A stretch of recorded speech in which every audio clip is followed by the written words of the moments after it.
Ang programang ito ay rated SPG. Striktong patnubay at gabay ng magulang ang kailangan. Maaaring may masiselang tema, lengguwahe, karahasan, sexual, horror o droga na hindi angkop sa mga...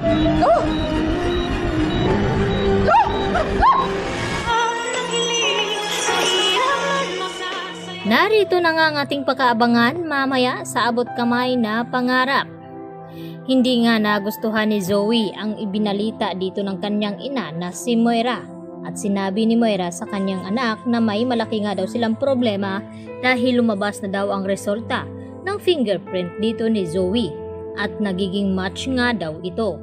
At hindi nga natuwa itong si Zoe, bagkos ay umiyak siya ng husto at sinasabi niya dito sa kanyang ina na papaano na daw ngayon, ayaw daw niya ang makulong. At habang iniisip niya ay dito naman nakita ni Zoe itong mukha na naman ni Lolo Pepe at napagkamala na sinasakal nga siya nito. Subalit si Moira na nga ang nakaharap dito ni Zoe at dito na hindi mapapakali itong si Zoe. At dito rin na pinakalma ni Moira ang anak at sinasabi na wag daw itong mag-alala dahil tatakas nga daw sila at hindi makukulong itong si Zoe. At dito rin na sinabi ni Zoe na hindi nga daw sila pwedeng tumakas dahil mas lalo lamang silang pagdududahan na may kinalaman nga dito sa nangyari kay Don Pepe. At wala na nga pagpipilian pa itong si Zoe.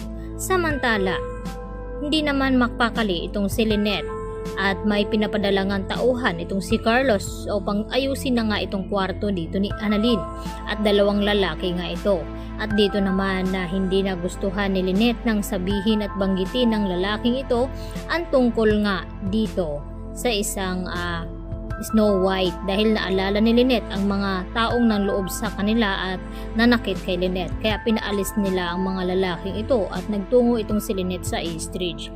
At dito naman na kinakabahan itong si Carlos baka may makakita sa kanila na nag-uusap silang dalawa dito ni Moira.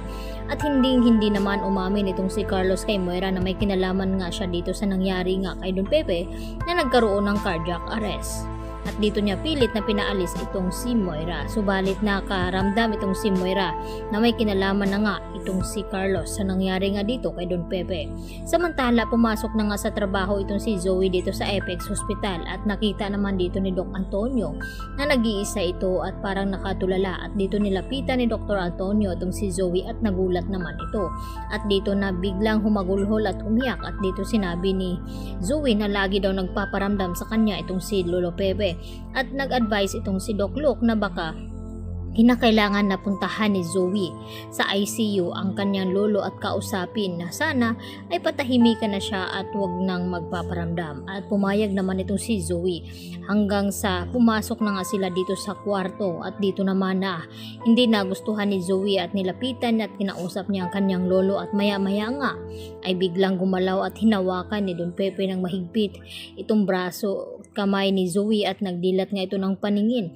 At dito napasigaw na naman itong si Zoe at kinagulat nga dito ni Dr. Antonio Locke na nagkamalay na nga itong si Don Pepe. Samantala, nalaman na rin dito nila RJ at ditong si Giselle ang tungkol dito sa fingerprint na iisa lamang daw ang taong nag-positive at nag-match at walang iba kundi itong si Zoe. At dito rin nakakuha pa ang mga pulis ng another na ebidensya dito sa sapatos nga ni Zoe na natanggal nung ito'y hinihulog nga doon sa bangin itong si Don Pepe. Kaya sari-sari na nga ang ebidensya na hawak ngayon ng mga kapulisan, lalo pat nakita ng katulong ni RJ itong sapatos ni Zoe na wala na daw itong design na kabago-bago at ang mahal-mahal pa naman. Kaya agad naman na tumawag itong si Moira at kinatakot dahil nalaman na nga nila RJ at Giselle ang resulta. Kaya nagmamadali sila na baka maabutan sila ni RJ at Giselle, kaya kinakailangan nga daw nilang tumakas at kabado na nga sila si Moira ngayon at itong si Zoe at wala na nga sila sigurong ligtas, baka dito na nga sila mabibisto. Kaya yan naman ang ating pakatutukan at aabangan mamaya mga kapuso kung ano ang magiging kahinat nandito ni Zoe. Yan lang po at maraming pong salamat sa inyong panonood at pakikinig.